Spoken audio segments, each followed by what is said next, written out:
Je vous parlais des systèmes de subvention des carburants. L'État subventionne donc les carburants pour les avions.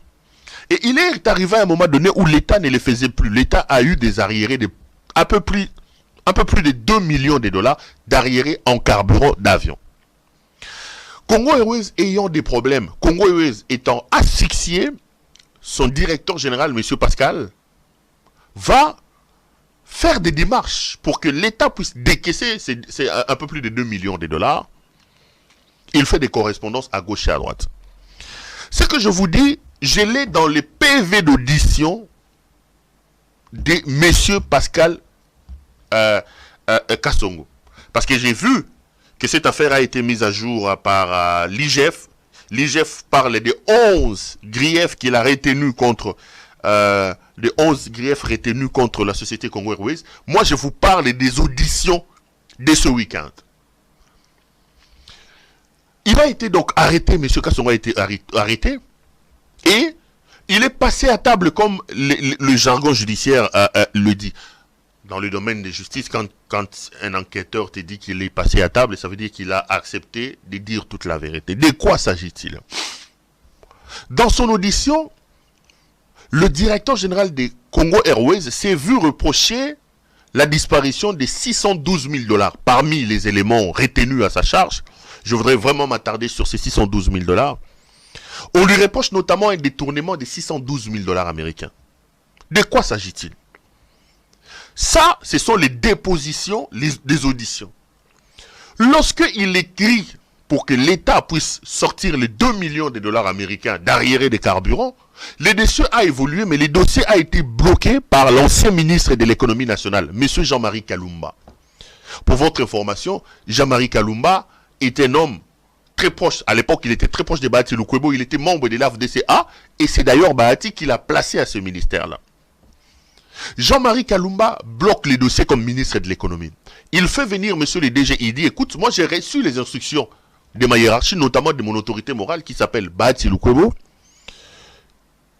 Si vous voulez que je vous fasse passer ces dossiers, que je donne mon cutus pour que le dossier passe, vous devez rétrocéder 30% de 2 millions de dollars américains, un peu plus de 2 millions de dollars.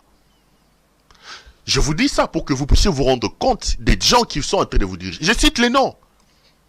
Et ceux qui doutent n'ont qu'à aller, s'ils ont des entrées au niveau du parquet, aller lire les PV de comparution, les PV d'audition du directeur général Kassongo.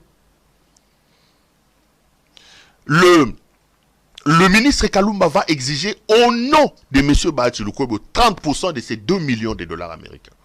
Et dans sa déposition, le DG dit, vu la situation compliquée qu'il y avait dans l'entreprise, et surtout qu'il y avait le nom du président du Sénat dans cette affaire, j'ai décidé de céder. Il a accepté de verser 30%. L'argent est donc sorti, les 2 millions sont allés au niveau du compte bancaire de l'entreprise, et M. Kassongo va signer 2 chèques à ses 2 collaborateurs qui vont aller récupérer de l'argent. Les 2 collaborateurs vont ramener l'argent dans son bureau et cet argent c'est 612 000 dollars. Les 612 000 dollars représentent donc le 30% de l'argent que l'État a versé dans l'entreprise pour subventionner l'achat de carburant. Et Kassongo dit que le 612 000 dollars est arrivé dans son bureau. Le ministre informé que l'argent était décaissé, il a mis la pression. Le directeur de Congo Airways lui a dit effectivement que l'argent était sorti.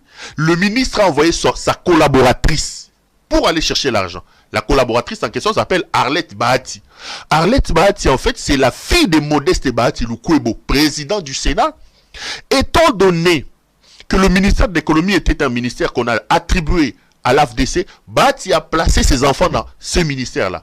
Et Arlette Bahati, qui est sa fille, et Arlette Bahati, qui est sa fille, Bahati l'a imposé là-bas comme conseillère financière. Donc, c'est Arlette qui est conseillère en communication, plutôt conseillère financière du ministre. Et c'est Arlette, au nom de son père, via son ministre, qui est venu récupérer l'argent des 30% des commissions. Ça, c'est ce que le DG dit dans sa déposition. Il a récupéré 612 000 dollars américains de main de M. Pascal Kassongo qu'il a ramené auprès du ministre Justin Kalumba, comment il s'appelle, Jean-Marie Kalumba. Les 30% exigés par le président du Sénat. Pascal Kassongo, directeur général de Congo Airways, dit que de sa connaissance, dans ces 612 000 $ américains, Bahati a obligé et obtenu 60% de cet argent-là, 60%, et les 40 autres pourcents ont été distribués entre autres le ministre, et le DG dit que lui aussi il a pris une partie infime de cet argent-là. Et cette affaire-là a capoté aujourd'hui.